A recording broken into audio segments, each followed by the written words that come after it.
மகா துதித்தலுக்கும் ஸ்தோத்திரத்திற்கும் பாத்திரமா இருக்கிற எங்கள் நல்ல ஆண்டவரே, உம்மை இந்த வேளையிலே நன்றியோடு துதிக்கிறோம் ராஜா, ஸ்தோத்தரிக்கிறோம் சுவாமி.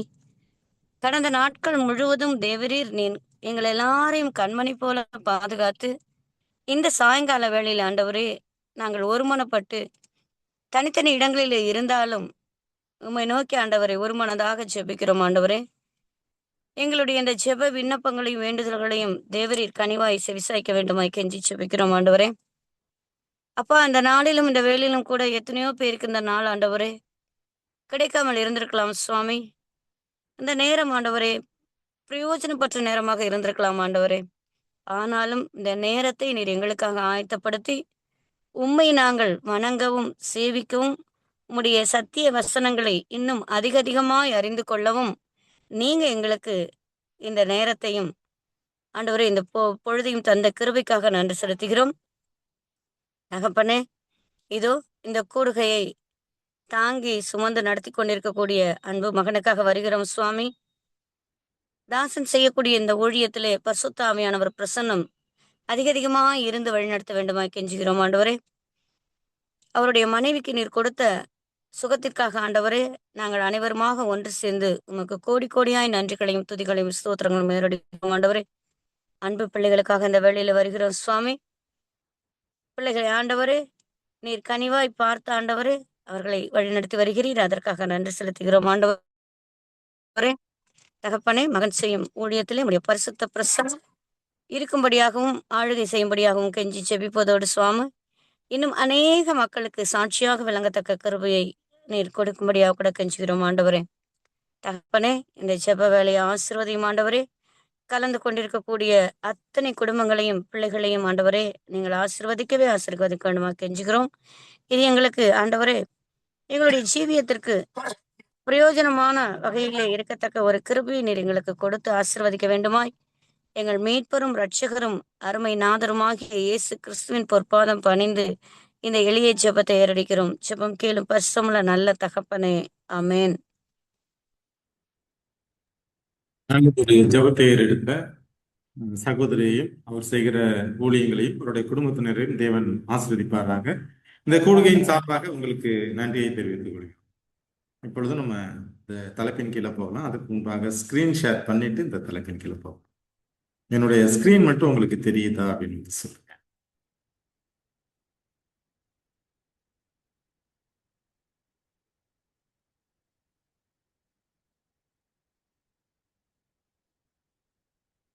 என்னோட ஸ்கிரீன் தெரியுதுங்களா? தெரியுங்க சபா.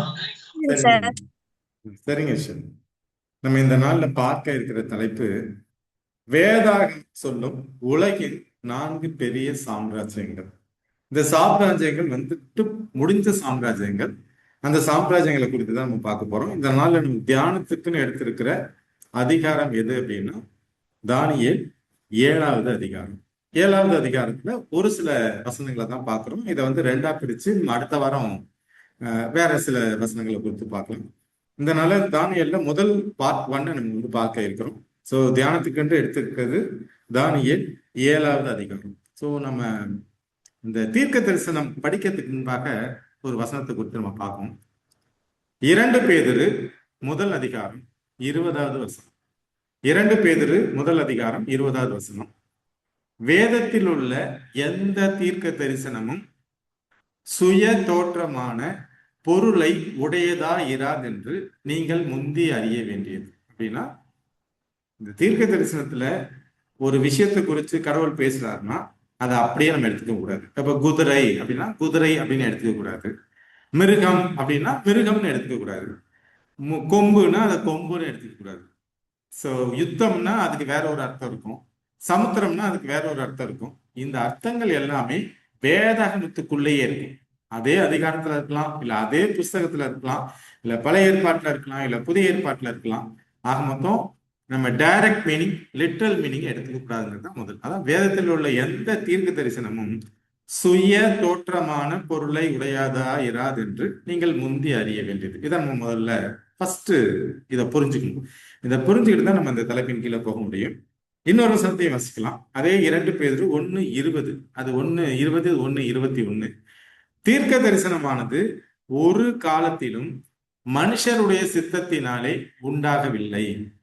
தேவனுடைய பரிசுத்த மனுஷர்கள் பரிசுத்த ஆவியினாலே ஏவப்பட்டு பேசினார்கள். அப்போ இங்க தீர்க்க தரிசனங்கிறது மனுஷனா சொல்லப்படுறது கிடையாது.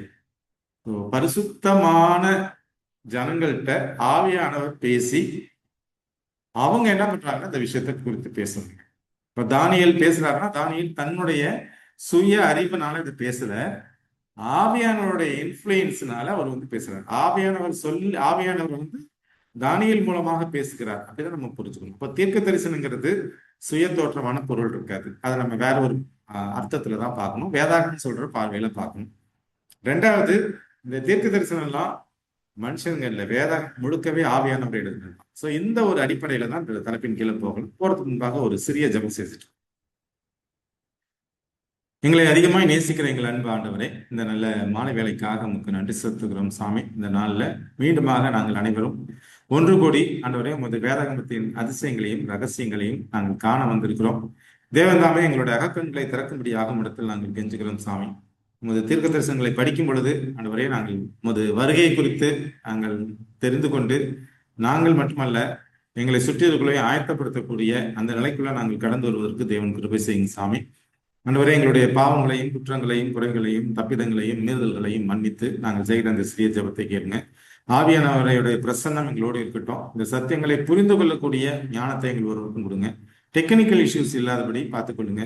இன்னும் வருகிற பிள்ளைகள் நேரத்தோடு வரவும் இதில் கலந்துக்கிறதுக்கும் தேவன் கிருபை பாராட்டுங்க. எல்லாவற்றையும் இரட்சகரும் மீட்பருமாகிய இயேசு கிறிஸ்துவின் நாமத்தில் கெஞ்சுகிறோம் நல்ல பிதாவே, ஆமென். தானியேல் 7வது அதிகாரம் முதல் 2 வசனங்களை நான் வாசிக்கிறேன். பாபிலோன் ராஜாவாகிய பெல்சாசாரின் 1ஆம் வருஷத்திலே தானியேல் ஒரு சொப்பனத்தையும் தன் படுக்கையின் மேல் தன் தலையில் தோன்றின தரிசனங்களையும் கண்டான். பின்பு அவன் அந்த சொப்பனத்தை எழுது காரியங்களின் தொகையை விவரித்தான். இப்போ தானியேலுக்கு ஒரு கனவு வருது. இந்த கனவு காண்ற வருஷம் எதுன்னா நேபுகாத்நேச்சர் காலம் முடிஞ்சு போய் அதுக்கு அடுத்த ராஜா வந்து அதுக்கு அடுத்த ராஜா பெல்சாசார். இந்த பெல்சாசார் ஆட்சிக்கு வந்த முதல் வருஷத்துலதான் இந்த கனவு வருது. இப்ப பாபிலோனிய சாம்ராஜ்யம் தான் நடந்துகிட்டு இருக்கு. அதோடைய கடைசி ராஜா யாருன்னா பெல்சாசார். அவனுடைய 1ஆம் வருஷத்துல தானியேலுக்கு இந்த கனவு வருது. இந்த பெல்சாசார் தான் வந்து நம்ம கடந்த முறை பார்த்தோம், போன வாரத்துக்கு முன்னாடி வாரம் பார்த்தோம், அந்த எருசலேம் ஆலயத்திலிருந்து கொண்டு வரப்பட்ட அந்த பொற்பாத்திரங்கள்ல அவர் என்ன பண்றாருன்னா தானும் தன்னுடைய வைப்பாட்டிகளும் மனைவிகளும் பிரபுக்களும் என்ன பண்றாங்கன்னா அதுல வந்து சாராயத்தை ஊத்தி அவங்க வந்து எல்லாம் குடிக்கிறாங்க.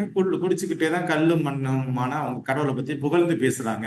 அப்படி பேசும் பொழுது ஆப்போசிட்ல ஒரு கை வந்து மேனே மேனே தெக்கேல் பார்சின்னு எழுதுது. அவருடைய ராஜ்யம் முடிஞ்சு போச்சு. டேரியஸ் வந்து அடுத்தது வந்து மேதியன் ஆகிய தரிய வந்து அந்த பாபிலோனுடைய ராஜ பொறுப்பு அவன் ஏத்துக்கிறாங்கிறதால நம்ம கடந்த வாரத்துல பார்த்தோம். இப்போ தானியேலுக்கு வந்த கனவு பெல்சாசாருடைய 1ஆம் வருஷம். இப்போ அடுத்த வசனம், தானியேல் சொன்னது, ராத்திரி காலத்தில் எனக்கு உண்டான தரிசனத்திலே நான் கண்டது என்னவென்றால், இதோ வானத்தின் 4 காற்றுகளும் பெரிய சமுத்திரத்தின் மேல் அடித்தது. அவர் பார்க்கிறாரு, வானத்தின் 4 காற்றுகளும் பெரிய சமுத்திரத்தின் மேல் அடித்தது. முதல்ல இதுல புரிஞ்சுக்கணும்னா காற்றுனா முதல்ல என்னன்னு தெரியணும். காத்துனா இதை லிட்ரல் மீனிங்ல காத்துன்னு எடுத்துக்கூடாது. சமுத்திரம்னா உடனே அதை வந்து நம்ம கடல்னு எடுத்துக்கூடாது. இப்போ காற்றுக்கு வேதாகமத்துல என்ன அர்த்தம் இருக்கு? ஏன்னா அதுக்கு காத்து போய் 4 காத்து கடல் மேல அடிக்கிறது அப்படிங்கிறதெல்லாம் கிடையாது. அப்போ காற்றுனா என்ன அப்படிங்கிறத நம்ம முதலாவது பார்க்கணும். அடுத்தது சமுத்திரம்னா என்னங்கிறத பார்க்கணும். இது ரெண்டுக்கு நம்ம விளக்கத்தை கண்டுபிடிக்கலாம். இதுக்கு எங்க நம்ம போறோம்னா எரேமியா 49வது அதிகாரம் 36வது வசனத்துக்கு வரலாம். எரேமியா 49:36. வானத்தின் 4 திசைகளிலும் இருந்து 4 காற்றுகளை ஏலாமின் மேல் வரப்பண்ணி அவர்களை இந்த எல்லா திசைகளிலும் சிதறடிப்பேன். இப்போ 4 காற்று அப்படின்னா வானத்தின் 4 திசைகளிலிருந்து 4 காற்றுன்னா ஒரு ராஜ்யம் இருக்கு. அந்த ராஜ்யத்தோட 4 திசையில இருந்தும் அவருடைய எதிரிகளை ஏலாமின் மேல வர வச்சு அவங்களை என்ன பண்ணுவேன்னா எல்லா திசைகளிலும் சிதறடிப்பேன். ஏலாம் தேசத்திலிருந்து துரத்துண்டவர்கள் சகல ஜாதிகளிலும் சிதறப்படுவார்கள். இப்போ இங்க ஏலாம் மேல 4 திசைகளிலிருந்து எதிரிகளை வர வச்சு அவங்களை என்ன பண்ணுவாங்கன்னா எல்லா ஊருக்கும் சிதறடிப்பேன் அப்படின்னு இதுல கடவுள் சொல்றாரு. அப்போ இங்க காற்று அப்படின்னா என்னன்னா சண்டை, யுத்தம். இப்ப வானத்தின் 4 திசைகளிலிருந்து 4 காற்றுகளைன்னா 4 பக்கத்துல இருந்து யுத்தம், மக்கள் சண்டை போட்டு வருவாங்க. எது மேல? 7ஆம் தேசத்து மேல வந்து என்ன பண்ணுவாங்கன்னா அவங்கள துரத்தி விடுவாங்க. இப்ப பாருங்க, ஏதோ வானத்தின் 4 காற்றுகளும் பெரிய சமுத்திரத்தின் மேல் அடிச்சது. இப்ப 4 காற்றுகள்னா 4 பக்கத்துல இருந்து யுத்தம் வருது. இப்ப சமுத்திரம்னா என்னன்னு கண்டுபிடிச்சோம்னா நமக்கு என்ன, எங்க யுத்தம் வந்தது அப்படிங்கிறது நமக்கு தெரியும். வெளிப்படுத்தல் 7:1. இவைகளுக்கு பின்பு பூமியின் 4 திசைகளிலும் 4 தூதர்கள் என்று பூமியின் மேலாவது சமுத்திரத்தின் மேலாவது ஒரு மரத்தின் மேலாவது காற்று அடியாதபடிக்கு பூமியின் 4 காற்றுகளையும் பிடித்திருக்க கண்டேன். இது 4 காற்றுகள் இல்ல, பூமியில யுத்தம் வராதது மாதிரி தூதர்கள் என்ன பண்றாங்கன்னா பிடிச்சிருக்காங்க. யுத்தம் வராத மாதிரி அவங்க பாத்துக்கிறாங்க. பூமிங்கிறத நம்ம பின்னால பார்க்கலாம், சமுத்திரங்கிறது மட்டும் இப்ப பார்ப்போம். பூமிங்கிறத நம்ம வருகிற காலங்கள்ல பார்க்கலாம், அதுக்கான டாபிக் வரும்போது நம்ம அதை பார்க்கலாம். இப்போ வந்து நம்ம சமுத்திரம்னா என்னங்கிறத பார்க்கலாம். அது மொத்தம் காற்றுனா யுத்தம், சண்டை அப்படிங்கிறத புரிஞ்சுக்கலாம். இப்ப சமுத்திரம்னா என்ன? வெளிப்படுத்தல் 17:15. சமுத்திரம்னா என்ன இருக்கும்? அதுல சமுத்திரம்னா தண்ணி தான் இருக்கும். பின்னும் அவன் என்னை நோக்கி, அந்த வேசி உட்கார்ந்து இருக்கிற தண்ணீர்களை கண்டாயே, அவை ஜனங்களும் கூட்டங்களும் ஜாதிகளும் பாஷைக்காரர்களும். இப்ப தண்ணீர்னா என்னன்னா அது வந்து மக்கள் கூட்டம். மக்கள் கூட்டத்தை தான் தண்ணீர்னு சொல்லுது. அப்ப சமுத்திரம்னா என்னன்னா மக்கள் கூட்டம். அப்போ மக்கள் குடியிருக்கிற இடத்துல சண்டைனா யுத்தம் நடக்க போகுது. இதுதான் நம்ம இதுல இருந்து பாக்குறோம். என்ன பாக்குறோம்னா இதோ வானத்தின் 4 காற்றுகளும் பெரிய சமுத்திரத்தின் மேல் அடிச்சது. பெரிய யுத்தம், ஒரு மக்கள் இருக்கிற தேசத்துல ஒரு யுத்தம் வருது. அந்த யுத்தத்துடைய முடிவு என்ன அப்படிங்கிறத நம்ம பார்க்கணும். இது மாதிரி யுத்தம் நடக்கும்போது, பொதுவாக யுத்தம் நடந்தா என்ன ஆகும்? நம்ம ஊர்லயே ஒரு தமிழ்நாட்டுக்குள்ள ஒரு யுத்தம் நடக்குது. பழைய காலத்துல, ராஜா காலத்துலன்னா ஏதோ ஒரு ஆள் வந்து சோழர்கள் காலத்துல யுத்தம் நடக்குதுன்னா சோழர்கள் வந்து பவர்ஃபுல்லா வருவாங்க. அதுக்குள்ள யுத்தம் நடக்கும்போது ஒரு ராஜ்யம் எழும்பும். இதைதான் வந்து நம்ம பார்க்குறோம். அப்போ முதலாவது ஒரு ராஜ்யம் எழும்புது. என்ன ராஜ்யங்கிறத பார்க்கணும். ஏசாயா 17:12 மற்றும் 13. ஐயோ, கடல்கள் கொந்தளிக்கிறது போல கொந்தளிக்கிற அநேக ஜனங்களின் திரள்களும். இப்ப இந்த கடலை வந்து எப்படி கம்பேர் பண்றாங்கன்னா, கடல்கள் கொந்தளிக்கிறது போல கொந்தளிக்கிற அநேக ஜனங்களின் திரளும், பலத்த தண்ணீர்கள் இறைகிறது போல இறைகிற ஜன கூட்டங்களின் அமளியும் உண்டாயிருக்கிறது. இங்கேயும் பாத்தீங்கன்னா கடலை வந்து மக்களோட ஜனத்திரளோட கம்பேர் பண்றாங்க. தண்ணீர்களுடைய இறைச்சலை வந்து மக்கள் கூட்டத்தோடைய சத்தம் மாதிரி கம்பேர் பண்றாங்க. பைபிள் அப்படிதான் கம்பேர் பண்றது. ஜனக்கூட்டங்கள் திரளான தண்ணீர்கள் இறைகிறது போல இறைந்தாலும் அவர்களை அவர் அதட்டுவார், அவர்கள் தூரமாய் ஓடி போவார்கள். மலைகளிலே காற்றினால் பறக்கடிக்கப்படுகிற பதரை போலவும் சுழல் காற்றிலே ஆக்கப்பட்ட துரும்பை போலவும் துரத்தப்படுவார்கள். இப்ப இங்கே இன்னொரு வசனம் என்ன சொல்லுதுன்னா, கடல் அப்படிங்கிறது எதை குறிக்குதுன்னா மக்கள் கூட்டத்தை குறிக்கிறது. அப்ப மக்கள் கூட்டத்துல ஒரு யுத்தம் வரப்போகுது. அந்த யுத்தத்தை வந்து அவர் தரிசனத்துல பாக்குறார். யுத்தத்தோடைய முடிவு எப்படி இருக்குங்கிறத பார்க்கணும். இப்போ 3வது வசனம், தானியேல் 7வது அதிகாரம். இப்ப அவர் பாக்குறாரு, என்ன பாக்குறாரு? ஒரு சமுத்திரத்தின் மேல காற்று அடிக்குது. அப்படி சண்டை நடந்து முடியும் போது என்ன பண்ணுதுன்னா, அப்பொழுது வெவ்வேறு ரூபமுள்ள 4 பெரிய மிருகங்கள் சமுத்திரத்திலிருந்து எழுதுது. இப்ப அந்த மக்கள் கூட்டத்துல சண்டை நடக்குது, ஒரு பெரிய தேசத்துல சண்டை நடக்கும் போது 4 பெரிய மிருகங்கள், அந்த மக்கள் கூட்டத்திலிருந்து 4 மிருகங்கள் எழுப்புச்சு. மிருகங்கள்ங்கிறது வந்து என்னன்னா ராஜ்யங்கள். அப்போ உங்க ஒரு சண்டை நடக்குது மக்கள் கூட்டத்துலன்னா ஒரு ராஜ்யம் எழும்புது. எத்தனை ராஜ்யம் இருந்தாலும் 4 ராஜ்யம் எழும்புது. இந்த ராஜ்யம் தான் மிருகங்கிறது. ராஜ்யங்கிறதுக்கு பின்னாடி நம்ம வசனத்தை பார்க்கணும். இப்ப நம்ம புரிஞ்சு கொள்றதுக்காக நான் முன்னாடியே என்ன சொல்றேன்னா, இந்த சமுத்திரத்துல எழும்புகிற 4 பெரிய மிருகங்கள் 4 ராஜ்யங்களை குறிக்கிறது அப்படின்னு வந்து நம்ம புரிஞ்சுக்கிட்டோம்னா பின்னாடியே நமக்கு அந்த வசனத்தை பார்க்கலாம், நமக்கு ஈஸியா இருக்கும். இந்த மிருகங்கள்ல முந்தின மிருகம் எப்படி இருக்குன்னா சிங்கத்தை போல இருக்கு. நீங்க இந்த பிக்சர்ல பாக்குறீங்க, சிங்கத்தை போல இருக்கு. அதற்கு கழுகின் செட்டைகள் உண்டாயிருந்தது. நான் பார்த்து கொண்டிருக்கையில் அதன் இறகுகள் பிடுங்கப்பட்டது. அது தரையிலிருந்து எடுக்கப்பட்டு மனுஷனை போல 2 காலின் மேல் நிமிர்ந்து நிற்கும்படி செய்யப்பட்டது. மனுஷ இருதயம் அதுக்கு கொடுக்கப்பட்டது. இப்போ முதலாவது மிருகம் சிங்கத்தை போல இருந்துச்சு. அதுக்கு மேல வந்து கழுகுடைய ரெக்கைகள் இருந்துச்சு. அப்போ முதல் மிருகம் எதுன்னா சிங்கம், ஃபர்ஸ்ட் மிருகம். இந்த சிங்கங்கிறது என்னங்கிறது நம்ம எரேமியா 50:17. எரேமியா 50:17 சிங்கத்துக்கான விளக்கம் எது அப்படிங்கிறது நமக்கு தெரியும். இஸ்ரவேல் தெரிப்பட்டு போன ஆடு. இப்ப இஸ்ரேல் தேசத்தை எப்படி கம்பேர் பண்றாரு கடவுள்னா ஆட்டோட கம்பேர் பண்றாரு. இப்ப இஸ்ரவேல் தெரிப்பட்டு போன ஆடு, அது ஒரு ஆடு. இஸ்ரவேல் தேசம் ஈக்குவல் டு ஆடு. சிங்கங்கள் அதை துரத்தின. முதலில் அசீரிய ராஜா அதை பட்சித்தான். கடைசியில் பாபிலோன் ராஜாவாகிய இந்த நேபுகாத்நேச்சார் அதன் எலும்புகளை முடித்தான். இப்போ சிங்கங்கிறது இந்த ரெண்டு ராஜ்யத்தை சிங்கம் சொல்றாரு, இஸ்ரேல் தேசத்தை வந்து ஆடுன்னு சொல்றாரு. முதல்ல ஆரம்பத்துல வந்து இஸ்ரேல் தேசத்தை யாரு ஜெயிக்கிறான்னா அசீரியா ராஜா. ஆனா நம்ம படிக்கிற காலத்துல வந்து பாக்குற காலத்துல வந்து யார் அதை ஜெயிக்கிறாங்கன்னா நேபுகாத்நேச்சார். நேபுகாத்நேச்சார் தான் நம்ம அது மேல சண்டை போட்டு வந்தாருங்கிறத நம்ம வந்து முதலாவது அதிகாரத்துல தானியேல்ல பார்த்தோம். இப்ப இங்க சிங்கம் அப்படிங்கிறது எதை குறிக்குதுன்னா பாபிலோன் சாம்ராஜ்யத்தை குறிக்கிறது. பாபிலோன் ராஜாவாகிய இந்த நேபுகாத்நேச்சார் அதன் எலும்புகளை முறித்தான். இப்ப நம்ம பார்க்கிற சிங்கம் எதுன்னா பாபிலோன் சாம்ராஜ்யம். நம்ம முதலாவது 2வது அதிகாரத்துல பார்த்தது அங்க வந்து சிங்கம் அது வந்து என்னன்னா பாபிலோன் சாம்ராஜ்யத்தை எப்படி குறிக்கிறாங்கன்னா பொன், தங்கத்துக்கு ஈடா குறிக்கிறாங்க. அதை பொன் நகரின்னு சொல்றாங்க. அப்போ பாபிலோன் சாம்ராஜ்யத்துக்கு 2 பேரு. ஒண்ணு அது பொண்ணை குறிக்கிற ஒரு மெட்டல் வச்சு பார்த்தோம்னா அது தங்கம். அதே மிருகத்தை வச்சு பார்த்தோம்னா அது சிங்கம். ஓகேங்களா? நம்ம இப்படிதான் நம்ம பார்க்கணும். இப்போ முதல் ஆடுங்கிறது எதை குறிக்குதுன்னா அது பாபிலோனிய சாம்ராஜ்யத்தை குறிக்குது. மெட்டல்ல அதை சொன்னோம்னா அதை வந்து தங்கம், பொண்ணு அப்படின்னு சொல்லலாம். இன்னொரு வசனம்ங்க, எரேமியா 4வது அதிகாரம் 1 மற்றும் 7 வாசிக்கிறேன். இஸ்ரவேலே, நீ திரும்புகிறதுக்கு மனதா இருந்தால் என்னிடத்தில் திரும்பு என்று கர்த்தர் சொல்லுகிறார். நீ உன் அருவருப்புகளை என் பார்வை நின்று அகற்றிவிட்டால் நீ இனி அலைந்து திரிவதில்லை. உன் தேசத்தை பாழாக்கி விடும்படிக்கு சிங்கம் தன் புதரில் இருந்து எழும்பி ஜாதிகளை சங்கரிக்கிறவன் தன் ஸ்தானத்திலிருந்து புறப்பட்டு வருகிறான். உன் பட்டணங்கள் குடியிராதபடி அழிக்கப்படும் என்கிறார். இப்ப சிங்கம்ங்கிறது பாபிலோன். ஏன்னா பாபிலோனிய ராஜா நேபுகாத்நேச்சார் யூதேயா தேசத்துக்கு மேல வந்து சண்டை போட்டு அங்க இருக்கிற ஆலயத்தையும் அதோடைய மதில்களையும் இடிச்சு அங்க இருக்கிற மக்கள் எல்லாம் கொன்னுட்டு கொஞ்சம் பேரை சிறை பிடிச்சிட்டு அந்த எருசலேம் நகரத்தையும் அந்த யூதேயா தேசத்தையும் மணல் மேடாக்கிட்டு போவான். குடியிருக்கிறதுக்கு தகுதி இல்லாத ஒரு ஊரை ஆக்கிட்டு அவன் என்ன பண்றான்னா போறான்.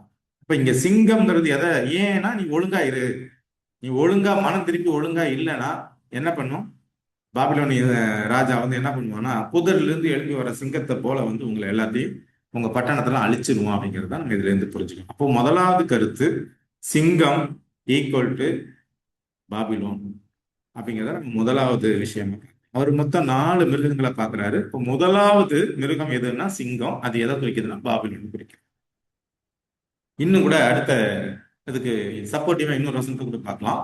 ஆபகுக் 1வது அதிகாரம் 6, 7, 8. இதோ நான் கல்தேயர் என்னும், இதுல கல்தேயர் ஈக்குவல் டு பாபிலோனியர். பாபிலோனியர்களை தான் எப்படி சொல்லுவாங்கன்னா கல்தேயர்கள்னு சொல்லுவாங்க. இதோ நான் கல்தேயர் என்னும் கொடிதும் வேகமான ஜாதியாரை எழுப்புவேன். அவர்கள் தங்களுடையதல்லாத வாசஸ்தலங்களை கட்டிக்கொள்ள தேசத்தின் விசாலங்களில் நடந்து வருவார்கள். எதை கட்டிக்கொள்ள வர்றாங்கன்னா இங்க எருசலேமை கட்டிக்கொள்ள, யூதேயா தேசத்தை கட்டிக்கொள்ள வர்றாங்க. அவர்கள் கெடியும் பயங்கரமுமானவர்கள். அவர்களுடைய நியாயமும் அவர்களுடைய மேன்மையும் அவர்களாலே உண்டாகும். அவர்களுடைய குதிரைகள் சிவிங்கைகளிலும், சிறுத்தைகள் போட்டிருக்கு பிராக்கெட்ல, சிவிங்கிகளிலும் வேகமும் சாயங்காலத்தில் திரிகிற ஓநாய்களிலும் தீவிரவுமாய் இருக்கும். அவர்களுடைய குதிரை வீரர் பரவுவார்கள். அவர்களுடைய குதிரை வீரர் தூரத்திலிருந்து வருவார்கள். இறக்கி தீவிருக்கிற கழுகுகளை போல பறந்து வருவார்கள். அதனாலதான் அந்த சிங்கத்துக்கு என்ன பண்ணிருக்காங்கன்னா 4 கழுகுடைய சட்டை. அவ்வளோ வேகமா வந்து என்ன பண்ணுவாங்க இந்த யூதேயா தேசத்தை அழிச்சுட்டு அங்க உள்ள மக்களை எடுத்துட்டு. இப்ப நம்ம முதலாவது பார்த்த மிருகம் எதுன்னா அது சிங்கம். அது எந்த தேசத்தை குறிக்குது, எந்த ராஜ்யத்தை குறிக்குது அப்படின்னு பார்த்தோம்னா அது வந்து பாபிலோனிய ராஜ்யத்தை குறிக்கிறதுங்கிறத பார்க்கணும். இப்போ இந்த மிருகங்களும், மிருகம்னா அது ராஜ்யங்கிறதுக்கு அதே தானியேல் அதிகாரத்துல 17வது வசனம், அதே தானியேல்ல 17வது வசனத்தை வாசிச்சீங்கன்னா அந்த 4 பெரிய மிருகங்களும் பூமியிலிருந்து எழும்புகிற 4 ராஜாக்கள். 4 ராஜாக்கள்னா 4 ராஜ்யங்கள். ராஜ்யத்துலதான் ராஜா இருக்க முடியும். அப்ப இந்த 4 மிருகங்கள்ங்கிறது எதை குறிக்குதுன்னா 4 ராஜ்யங்களை குறிக்கிறதுங்கிறத நம்ம முதல்ல புரிஞ்சுக்கலாம். இதை முதல்ல நான் போட்டிருக்கணும் இந்த வசனத்தை. பட் சொல்லிட்டு இது கடைசியில் வரல. அப்போ 4 பெரிய மிருகங்கள் எதுன்னா பூமியில எழும்புகிற 4 ராஜாக்கள். அப்போ பூமியில 4 பக்கத்துல இருந்து காத்தடிக்குது. அந்த காத்துங்கிறது சமுத்திரத்துல அடிக்குதுன்னு சொல்றாங்க. சமுத்திரத்துங்கிறது மக்கள் கூட்டம் வாழ்கிற ஒரு இடம், ஒரு தேசம். அந்த தேசத்துல சண்டை நடக்குது. அந்த சண்டையின் நிமித்தமாக ஒரு ராஜ்யம் பூமியிலிருந்து எழும்புது, முதல் ராஜ்யம். அந்த ராஜ்யம் எப்படி இருக்குன்னா சிங்கத்துக்கு ஒப்பாக சொல்லப்படுகிறது. அந்த வேதாகமத்துல இருந்து அது எந்த ராஜ்யம் நம்ம புரிஞ்சுக்கிறோம் அப்படின்னா அது பாபிலோனிய சாம்ராஜ்யம். இத நெபுகாத்நேச்சர் கனவு மூலமா பார்த்தோம்னா அது வந்து அவருக்கு அது தங்கம் மெட்டல்ல சொல்லப்படுது, இங்க இவருக்கு மிருகத்துல சொல்லப்படுது. சோ முதலாவது சாம்ராஜ்யம் பாபிலோனிய சாம்ராஜ்யங்கிறத முதலாவது புரிஞ்சுக்கலாம். இப்போ இங்க பாத்தீங்கன்னா கிபி 538, இது நான் வந்து ஹிஸ்டரியில இருந்து எடுத்தது, கூகுள்ல என்சைக்ளோபீடியால இருந்து எடுத்தது. Persian Nations. இப்போ பாபிலோனிய சாம்ராஜ்யம் வந்து நம்ம பார்த்தோம், நெபுகாத் நேச்சாரோடைய மக வைத்து பையன் பெல்சாசர் காலத்துல அந்த சாம்ராஜ்யம் அழிக்கப்படுது. எந்த வருஷத்துல அது கீழே விழுதுன்னா பிசி, அதாவது பிஃபோர் கிரைஸ்ட் கிமு 538 பெர்ஷியன் நேசன் மேதியா பெர்ஷியா என்ன பண்ணுதுன்னா அதை மேற்கொள்ளுது அப்படிங்கிறத நம்ம பார்க்கலாம். அப்போ முதலாவது பாபிலோன் சாம்ராஜ்யம் முடிஞ்சிருச்சுன்னா பாபிலோன் சாம்ராஜ்யத்தை அழிச்சிட்டு 2வது வரக்கூடிய சாம்ராஜ்யம் எதுன்னா ஆட்டோமேட்டிக்கா மேதியா பெர்ஷியா. ஏன்னா ஹிஸ்டரியிலையும் நீங்க எடுத்து பார்க்கலாம், வேதாகமத்திலையும் அப்படிதான் அது வந்து சொல்றேன். இப்போ தானியேல் 7வது அதிகாரம் 5வது வசனத்தை பார்ப்போம். இப்போ இதுல பாத்தீங்கன்னா 2வது மிருகம், முதலாவது மிருகம் சிங்கம், 2வது மிருகம். பின்பு கரடிக்கு ஒப்பாகிய வேறே 2ஆம் மிருகத்தை கண்டேன். அது ஒரு பக்கமாய் சாய்ந்து நின்று தன் வாயின் பற்களுக்குள்ளே 3 விலா எலும்புகளை கவ்வி கொண்டிருந்தது. எலும்பி வெகு மாம்சம் தின்னென்று அதற்கு சொல்லப்பட்டது. பாபிலோனிய சாம்ராஜ்யம் இந்த உலகத்தை வெறும் 66 வருஷம் தான் அரசாங்கம். ஆனா இந்த மேதியா பெர்ஷியா சாம்ராஜ்யம் பாத்தீங்கன்னா ஏறக்குறைய 209 வருஷம் வந்து இந்த பூலோகத்தை வந்து அரசாங்கம், பூமியை வந்து அரசு, அந்த ஒரு சாம்ராஜ்யம். இப்ப அதை வந்து எப்படி சொல்றாங்கன்னா கரடிக்கு ஒப்பாதேவன் வந்து பேசுறாரு. 2வது பேருன்றது மைக்க யாரோ ஆன்ல வச்சிருக்கீங்கன்னு நினைக்கிறேன், கொஞ்சம் ஆஃப் பண்ணிட்டீங்கன்னா. இப்ப 2வது சாம்ராஜ்யத்தை எப்படி தேவன் ஒப்பிடுறாருன்னா கரடிக்கு ஒப்பிடுறாரு. அது ஒரு பக்கமாய் சாய்ந்து நிற்கிறது அப்படின்னா ஒரு சாம்ராஜ்யம் ரொம்ப நாளா இருக்கு, அதுதான் பெர்ஷிய சாம்ராஜ்யம். மேதிய சாம்ராஜ்யம் கொஞ்ச நாள் தான் இருக்கு. இததான் வந்து என்ன சொல்றாங்கன்னா அது ஒரு பக்கமாய் சாய்ந்து நின்று தன் வாயின் பற்களுக்குள்ளே 3 விலா எலும்புகளை கவி கொண்டிருந்தது. அந்த 3 விலா எலும்புகள் எதை குறிக்குது அப்படின்னு பார்த்தோம்னா, இதை பார்க்கறதுக்கு முன்பாக இதுல இந்த விஷயத்தை பார்க்கலாம்.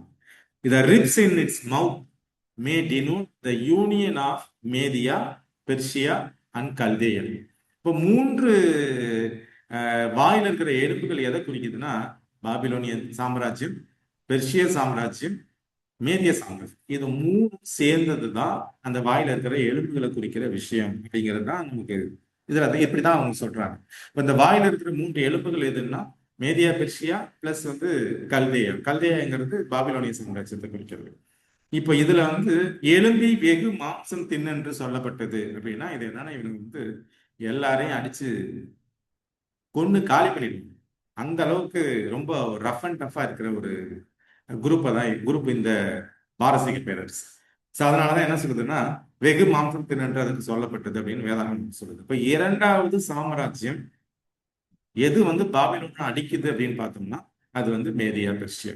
அதை எதற்கு ஒப்பிடுறாங்கன்னா அதை வந்து கரடிக்கு ஒப்பிடுறாங்க. இப்ப கரடிங்கிறது மேதியா பெர்ஷியாவை குறிக்குது. அந்த 3 எலும்புகள் வாயில இருக்கிற 3 எலும்புகள் எதை குறிக்குதுன்னா மேதியா பெர்ஷியா கல்தேயா, அதாவது பாபிலோன். இதை 3 வந்து குறிக்கிறதுங்கிறத நம்ம 2வது விஷயங்கள்.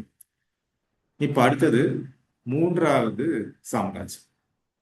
இந்த 3வது சாம்ராஜ்யம் அதன் பின்பு சிவிங்கியை போல் இருக்கிற, சிவிங்கினா சிறுத்தை, சிவிங்கியை போல் இருக்கிற வேறொரு மிருகத்தை கண்டேன். அதன் முதுகின் மேல் பட்சியின் சட்டைகள் 4 இருந்தது. அந்த மிருகத்துக்கு 4 தலைகளும் உண்டாயிருந்தது. அதற்கு ஆளுகை அளிக்கப்பட்டது. இப்போ இருக்கிறதுலே ஃபாஸ்டஸ்ட் அனிமல் எதுன்னா சிவிங்கி தான். ஏறக்குறைய சிவிங்கிக்கு ஈக்குவலா ஓடுறதுக்கு ஒன்றும் பெரிய அனிமல் கிடையாதுங்க. இந்த அளவுக்கு ஸ்பீடான ஒரு அனிமல் சிவிங்கி.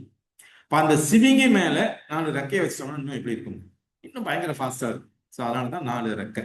இது யாரை குறிக்குதுன்னா அலெக்சாண்டரை குறிக்குது, கிரேக்க சாம்ராஜ்யத்தை குறிக்குது. ஏன்னா கிரேக்க சாம்ராஜ்யத்தை எந்த சாம்ராஜ்யம் வந்து விழுங்குது அப்படின்னு பார்த்தீங்க, சாரி, மேதியா பெர்ஷியா சாம்ராஜ்யத்தை எந்த சாம்ராஜ்யம் விழுங்குதுன்னு பார்த்தோம்னா கிரேக்க சாம்ராஜ்யம் விழுங்குது.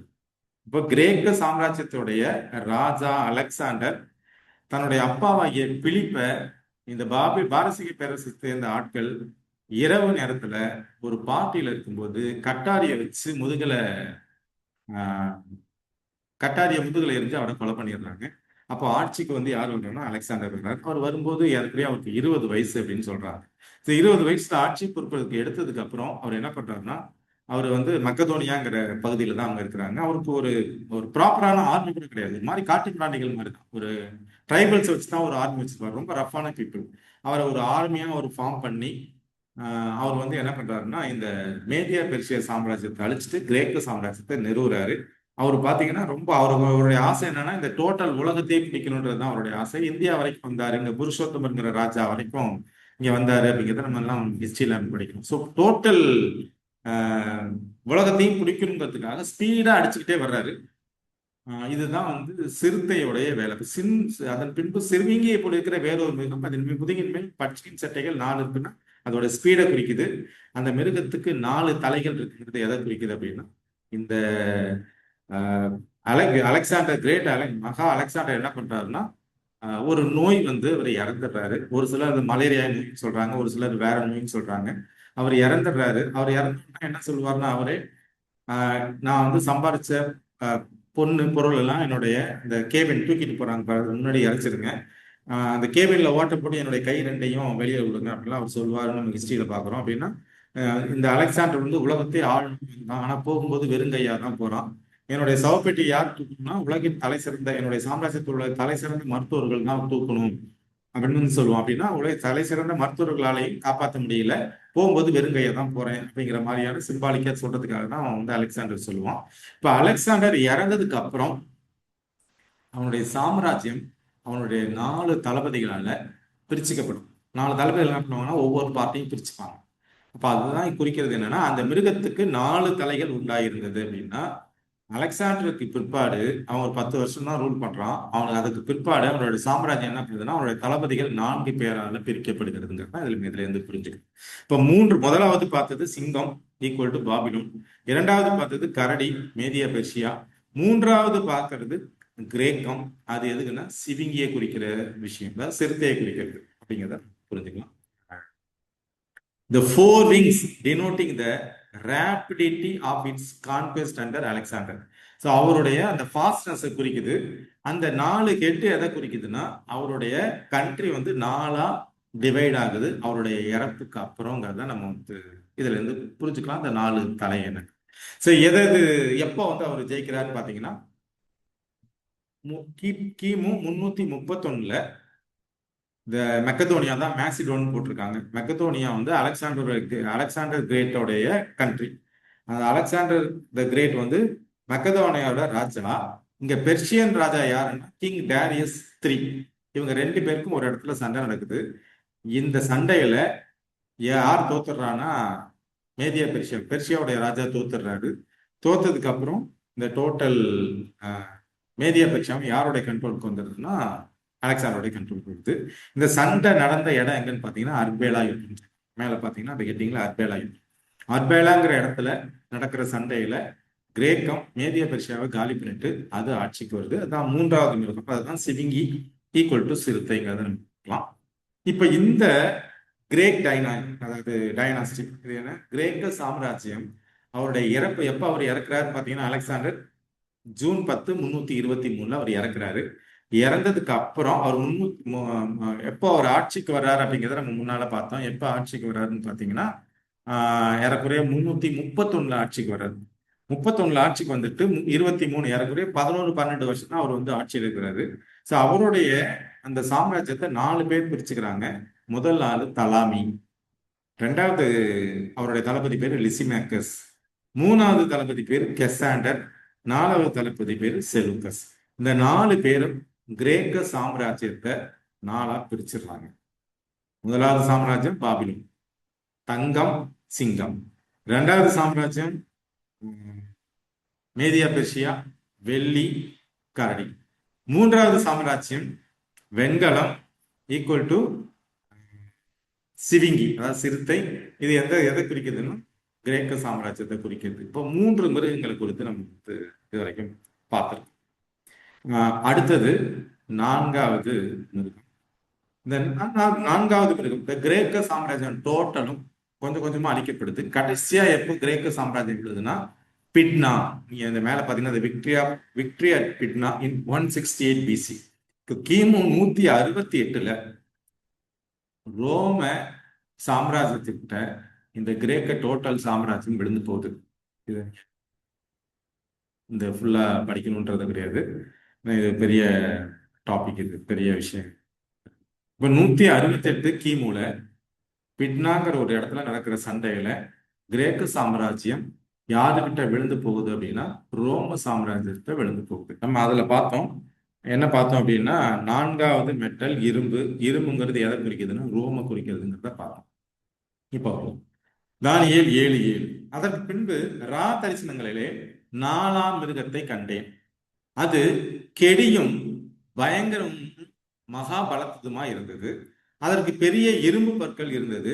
அது நொறுக்கி பட்சித்து மீதியானதை தன் கால்களால் மிதித்து போட்டது. அது தனக்கு முன்னிருந்த எல்லா மிருகங்களை பார்க்கிலும் வேற்றுருவமா இருந்தது. அதற்கு 10 கொம்புகள் இருந்தது. இப்ப 4வது மிருகம் எதுன்னா அது கெடியும் பயங்கரமான மிருகம். அது மாதிரி ஒரு மிருகம் பூமியில இல்லை. அதனாலதான் என்ன சொல்றாங்கன்னா வேதாகமத்துல அதை கெடியும் பயங்கரமான ஒரு மிருகம். அது ரோம சாம்ராஜ்யம். அது நம்ம முதல்ல பார்த்தா இரும்பு. அதற்கு பெரிய இரும்பு பற்கள் இருந்தது. அது நொறுக்கி பட்சித்து மீதியானதை தன் கால்களால் மிதித்து போட்டது. அது தனக்கு முன்னிருந்த எல்லா மிருகங்களை பார்க்கலும் வேறுருவமா இருக்கு. அந்த மிருகம் மட்டும் ரொம்ப பயங்கரமா இருக்கு, எல்லாத்தையும் அடிச்சு நொறுக்கி போடுது. அந்த அளவுக்கு ஒரு மோசமான ஒரு சாம்ராஜ்யம் தான் ரோம சாம்ராஜ்யம், எல்லாத்தையும் அழிச்சு கொடுத்து. இப்ப இதுல பாக்குறது என்னன்னா அந்த மிருகத்தோடைய தலையில 10 கொம்பு இருக்கு. அந்த 10 கொம்புங்கிறது என்னங்கிறத நம்ம பார்க்கலாம். அப்ப 4வது மிருகம் எதுன்னா அது கெடியும் பயங்கரமான மிருகம். அதுக்கு இரும்பு பல்லு இருக்கு. அது நம்ம தானியேலுடைய 2வது அதிகாரத்துல பார்த்தோம்னா நேபுகாத்நேச்சார் கண்ட கனவுல எந்த சாம்ராஜ்யம் வெண்கலத்தை விழுங்குது அப்படின்னு பாத்தீங்கன்னா இரும்புங்கிறது ரோம குறிக்கிற விஷயம். இப்போ இங்க அதோடைய தலையில 10 கொம்பு இருக்குங்கிறத தானியேல் பார்க்கிறார். அந்த 10 கொம்புகளுக்கான அர்த்தம் என்னங்கிறத நம்ம தானியேல் 7:8. அந்த கொம்புகளை நான் கவனித்திருக்கையில், இப்ப அந்த மிருகத்தோட தலையில 10 கொம்பு இருக்கு. அந்த கொம்புகளை நான் கவனித்திருக்கையில் இதோ அவைகளுக்கு இடையிலே வேறொரு சின்ன கொம்பு எழும்பிற்று. இப்போ அந்த 10 கொம்பை தானியேல் பார்க்கிறார். அந்த மிருகம் கெடியும் பயங்கரமான ஒரு மிருகம், இரும்பு பல்லு இருக்கு. அதுக்கு தலையில எத்தனை கொம்பு இருக்குன்னா 10 கொம்பு இருக்கு. அந்த கொம்பை தானியேல் பார்த்துக்கிட்டே இருக்கும்போது அந்த கொம்புல சின்னதா ஒரு கொம்பு எழும்புது, ஒரு சின்ன கொம்பு எழும்புது. சரி, இதை சின்ன கொம்புனே வச்சுக்கலாம். ஒரு சின்ன கொம்பு எழும்புது. அந்த சின்ன கொம்பு எழும்பணும்னா அங்க என்ன நடக்கணும் அப்படின்னா அதற்கு முன்பாக முந்தின கொம்புகளில் 3 பிடுங்கப்பட்டது. இப்ப 10 கொம்பு இருக்கு. அந்த 10 கொம்புல நீங்க இந்த பிக்சர்ல பாத்தீங்கன்னா 10 கொம்பு மேல தலையில இருக்கு. இப்ப சின்னதா ஒரு கொம்பு எழும்பணும். அந்த கொம்பு எழும்புறதுக்கு முன்பாக இந்த 10 கொம்புல 3 கொம்பு புடுங்கப்படுது. நீங்க இந்த பிக்சர்ல பாத்தீங்கன்னா தெரியும், 7 கொம்பு தான் இருக்கு. இப்போ 3 கொம்பை புடுங்கிட்டு தான் என்ன எழுதுன்னா சின்னதா ஒரு சின்ன கொம்பு எழுதுது. இப்போ இதற்குதான் இந்த கொம்புகளை நான் கவனித்திருக்கையில் இதோ அவைகளுக்கு இடையிலே வேறொரு சின்ன கொம்பு எழும்பிற்று. அந்த சின்ன கொம்பு எழும்பதற்கு முன்பாக முந்தின கொம்புகளில் 3 பிடுங்கப்பட்டது. இப்ப அந்த கொம்பு எப்படி இருக்குன்னு பார்த்தோம்னா அந்த கொம்பிலே மனுஷ கண்களுக்கு ஒப்பான கண்களும் பெருமையானவர்களை பேசும் வாயும் இருந்தது. இப்ப அந்த 3வது கொம்பு எப்படி இருக்குன்னா அதுல மனுஷ கண் இருக்கு, பெருமையான பேசுற வாய் இருக்கு. அந்த கொம்புல கண்ணு இருக்கு, வாய் இருக்கு. நம்ம மனுஷ கண் பெருமையான பேசுற வாய்ங்கிறது நம்ம அடுத்த வாரத்துல பார்க்கலாம். ஆனா அந்த கொம்பு எழும்புறதுக்கு முன்னால 3 கொம்பு பிடிங்கிருச்சு. அப்ப மொத்தம் 7 + 1 8 கொம்பு தான். 3 கொம்பு பிடுங்கப்பட்டுருச்சுங்கிறத நம்ம புரிஞ்சுக்கலாம். இப்ப அந்த கொம்புங்கிறது என்னப்பா? தானியேல் 7வது அதிகாரம் 18, 19, 20. ஆனாலும் உன்னதமானவருடைய பரிசுத்தவான்கள் ராஜரிகத்தை பெற்று என்றென்றைக்கும் உள்ள சதா காலங்களிலும் ராஜ்யத்தை சுதந்திரித்துக் கொள்வார்கள் என்றார். அப்பொழுது மற்றவர்களை எல்லாம் பார்க்கிலும் வேற்றுருவும் கெடியும் உள்ளதாய் இரும்பு பற்களும் வெண்கல நகங்களும் உடையதாய் நொறுக்கி பட்சித்து மீதியானதை தன் கால்களால் மிதித்து போட்டதுமாய் இருந்த 4ஆம் மிருகத்தை குறித்து. இப்போ முதல் 2 வசனத்தை விட்டுடலாம். இப்ப இந்த 20வது வசனம் எதை குறிக்குதுன்னா இந்த 4வது மிருகத்தை பத்தி எக்ஸ்பிளைன் பண்ணுது. இந்த 20வது வசனம் அதே தானியேல் 7வது அதிகாரத்துல அதன் தலைமேல் உள்ள 10 கொம்புகளை குறித்தும் தனக்கு முன்பாக 3 கொம்புகள் விழுந்து போக எழும்பினதுமாய் கண்களையும் பெருமையானவைகளையும் பேசும் வாயும் உடையதுமாய் மற்றவைகளை பார்க்கிலும் பருமனாக தோன்றியதுமாய் இருந்த அந்த வேறே கொம்பை குறித்தும் அவற்றின் பொருளே அறிய மனதாய் இருந்தேன். இப்ப தானியலுக்கு ஒரு விஷயம் என்ன அப்படின்னா 10 கொம்பு பார்த்தோம், 3 கொம்பு பிடுங்கப்பட்டுருச்சு, சின்னதா ஒரு கொம்பு எழுந்தது. அதுல என்ன இருக்குதுன்னா ஒரு கண் இருக்கு, அது இல்லாம பெருமையா பேசுற வாய் இருக்கு. அது மற்ற கொம்போட கொஞ்சம் மொத்தமா இருக்கு, கொஞ்சம் மொத்தமா இருக்கு. நம்ம பார்க்கலாம், இதுல பார்த்தோம்னு வச்சுக்கோங்களேன். அந்த தலைமையில் உள்ள 10 கொம்புகளை குறித்தும் தனக்கு முன்பாக 3 கொம்புகள் விழுந்து போக எழும்பினதுமாய் கண்களையும் பெருமையானவைகளை பேசும் வாயும் உடையதுமாய் மற்றவைகளை பார்க்கிலும் பருமனாக தோன்றியதுமாய் இருந்த அந்த வேறே கொம்பை குறித்தும் அவற்றின் பொருளை அறிய மனதாயிருந்தேன். இப்ப இவனுக்கு அந்த விஷயம் புரியல. அந்த சின்ன கொம்பை பத்தி அவனுக்கு தெரிஞ்சுக்கணும்னு ஒரு ஆர்வம். ஏன்னா அந்த கொம்பு மொத்தமா இருக்குது, பருமனா இருக்கு. அதே சமயத்துல பெருமையானது பேசுற வாய் இருக்கு. அதுக்கு எப்படி இருக்குன்னா கண் இருக்கு. மற்ற கொம்புல எல்லாம் கண்ணு கிடையாது. இந்த கொம்புல மட்டும், சின்ன கொம்புல மட்டும் கண் இருக்கு. ஏன் அந்த கண் இருக்குங்கிறதெல்லாம் பின்னாடி. இப்போ தானியேல் 7வது அதிகாரம் 21 to 23. நீண்ட ஆயுசு உள்ளவர் வருமட்டுமாகவும் நியாய விசாரிப்பு உன்னதமானவருடைய பரிசுத்தவான்களுக்கு கொடுக்கப்பட்டு பரிசுத்தவான்கள் ராஜ்யத்தை சுதந்திரித்துக் கொள்ளும் காலம் வரும் மட்டுமாகவும். இப்ப யாரு நீண்ட ஆயுசு உள்ளவர்? தேவன். தேவன் என்ன பண்ணுவார்னா, அந்த நம்ம 2வது அதிகாரத்துல பார்த்தது போல இந்த சாம்ராஜ்யங்கள் எல்லாம் முடிஞ்சதுக்கு அப்புறம், இந்த இரும்பும் களிமண்ணும் சாம்ராஜ்யம் முடிஞ்சதுக்கு அப்புறம் கல்லு என்ன பண்ணுதுன்னா அதுல மோதுது. இந்த உலகம் யாருக்கு கொடுக்கப்படுதுன்னா பரிசுத்தவான்களுக்கு கொடுக்கப்படுது. தேவன் தான் இந்த உலகத்தை ஆளுகை செய்வன். அவருடைய மக்களா அவருடைய பரிசுத்தவான்கள், அவருடைய பிள்ளைகள் என்ன பண்ணுவாங்க, இந்த ராஜ்யத்தை ஆழ்ந்து கொள்வாங்க.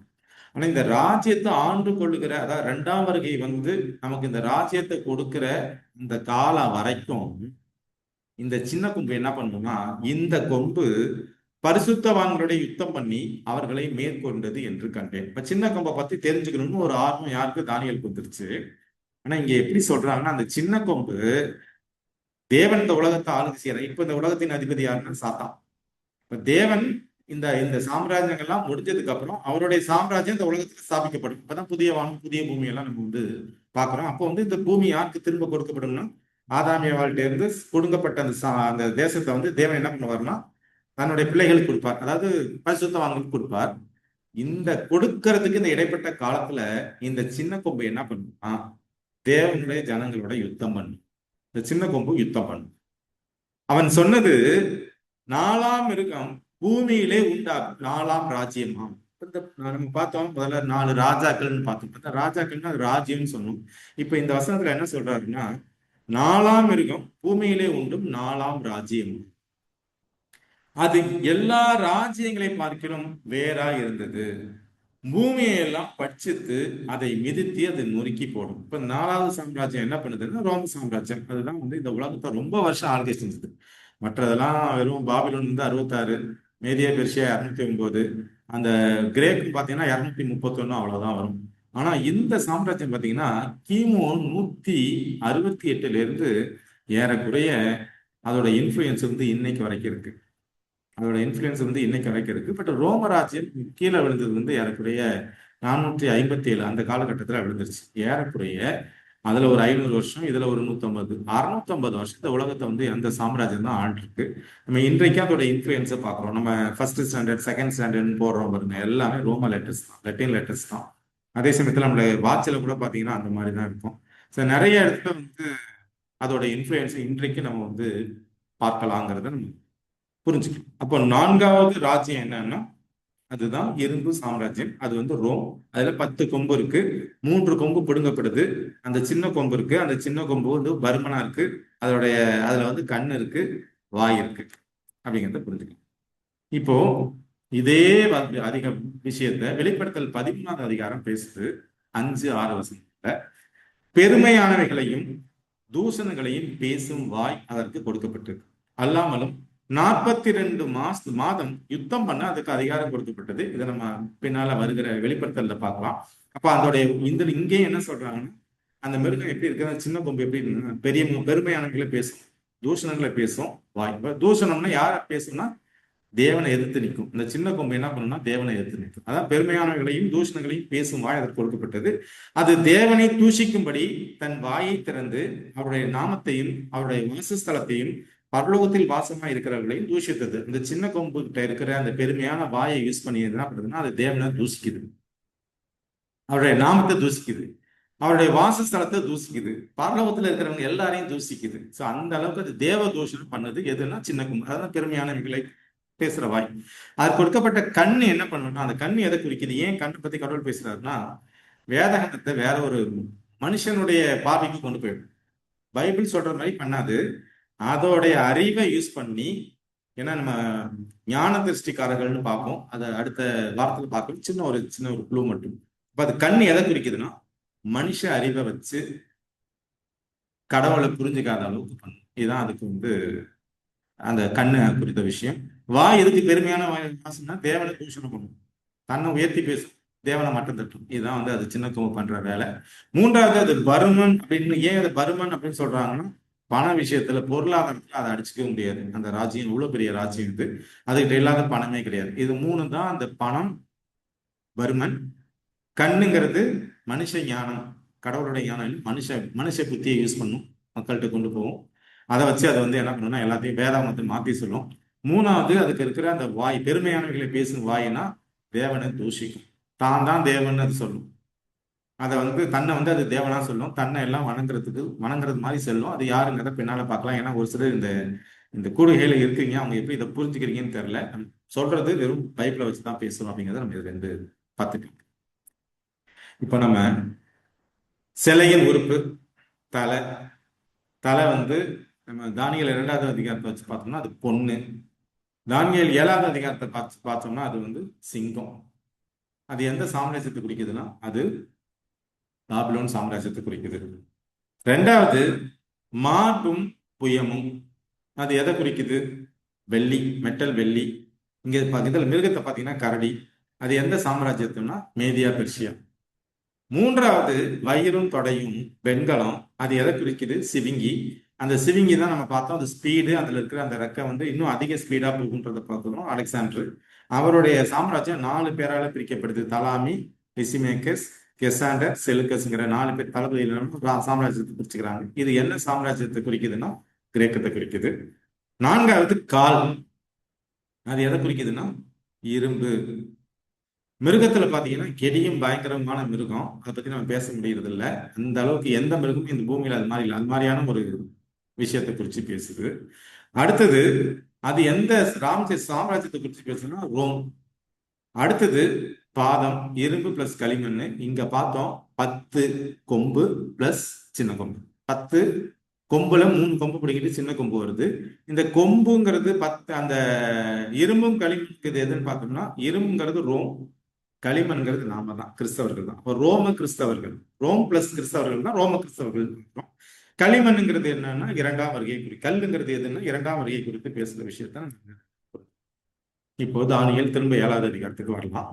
தானியேல் 7வது அதிகாரத்துல 24, 25 வசனங்களை வாசிப்பீங்க. அந்த 10 கொம்புகள் என்னவென்றால் அந்த ராஜ்யத்திலே எழும்பும் 10 ராஜாக்கள். இப்ப அந்த கெடியும் பயங்கரமான மிருகத்தோடைய தலையில 10 கொம்பு இருக்கு.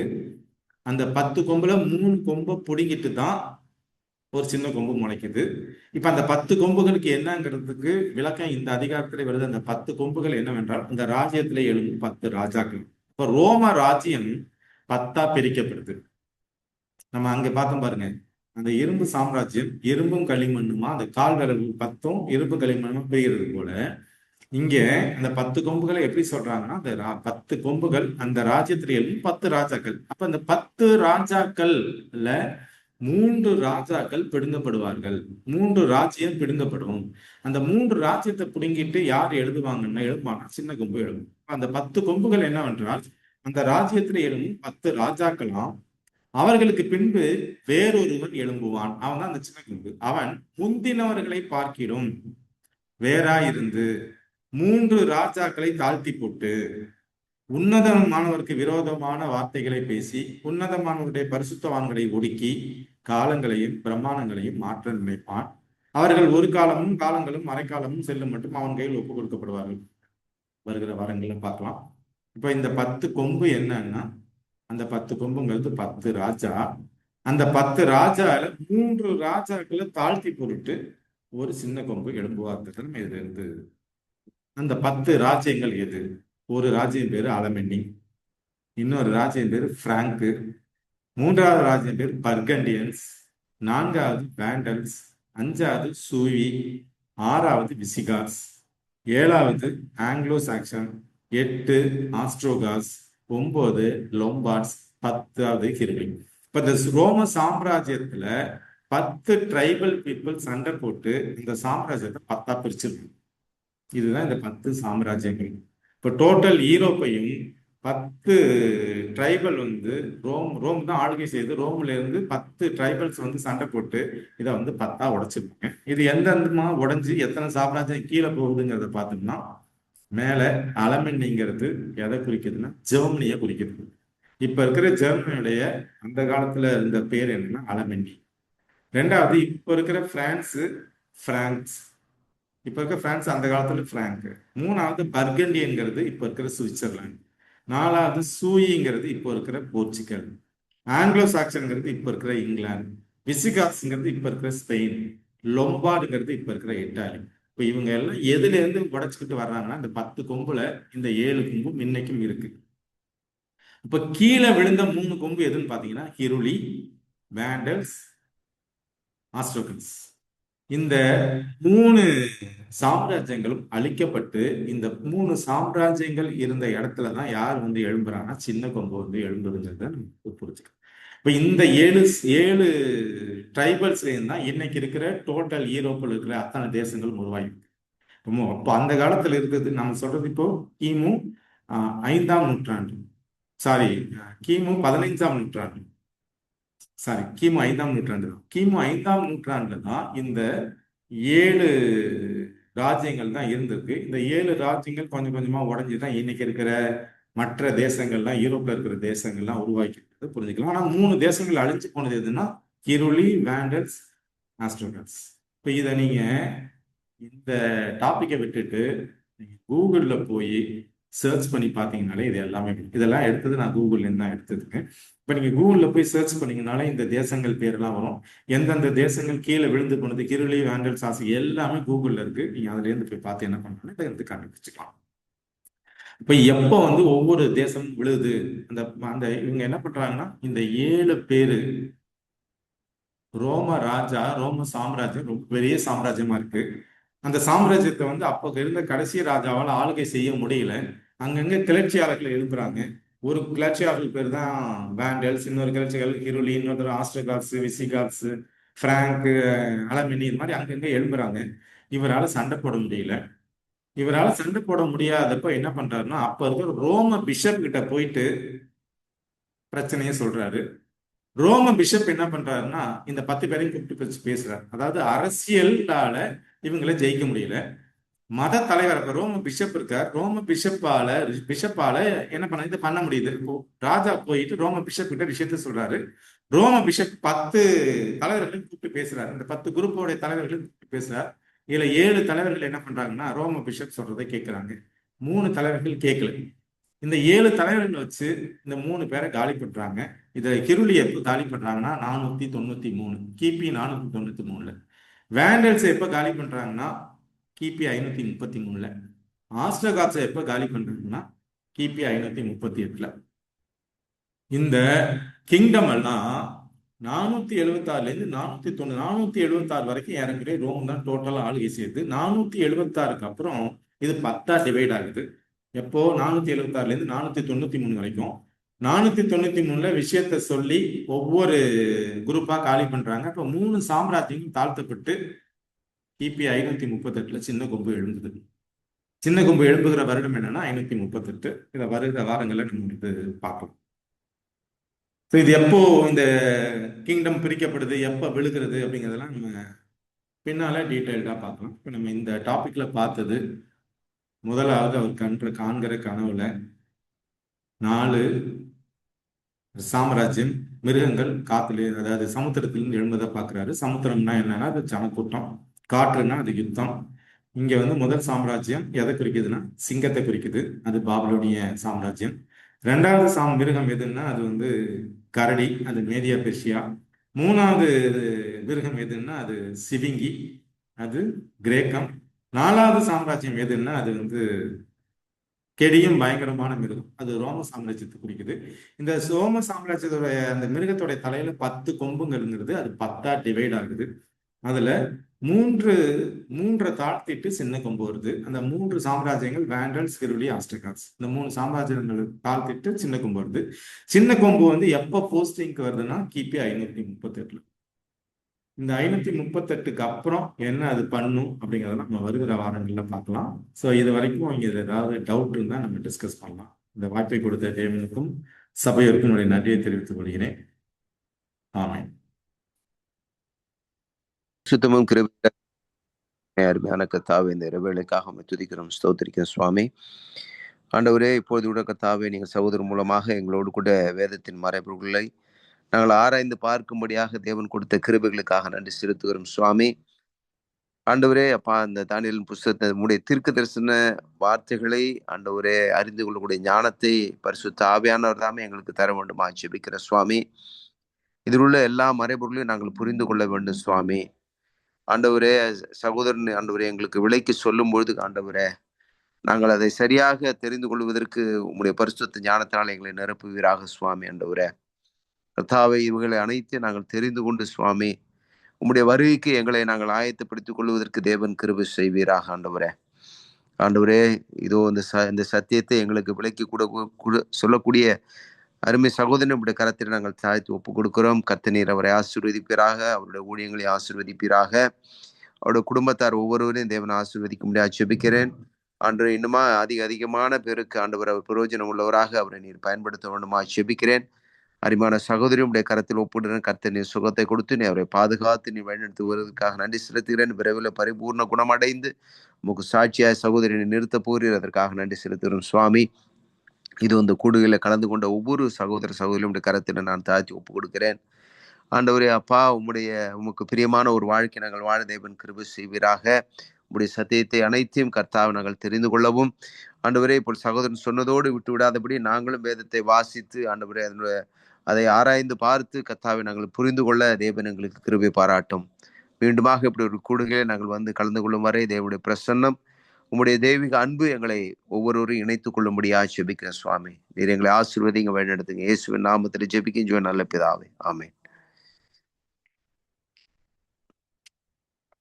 நல்லதொரு ஜெபத்தை எடுத்த சகோதரரையும் இவர் செய்கிற ஊழியங்களையும் தேவன் ஆசீர்வதிப்பாராக. இந்த கூடுகையின் சார்பாக உங்களுக்கு நன்றியை தெரிவித்து ஆமென்.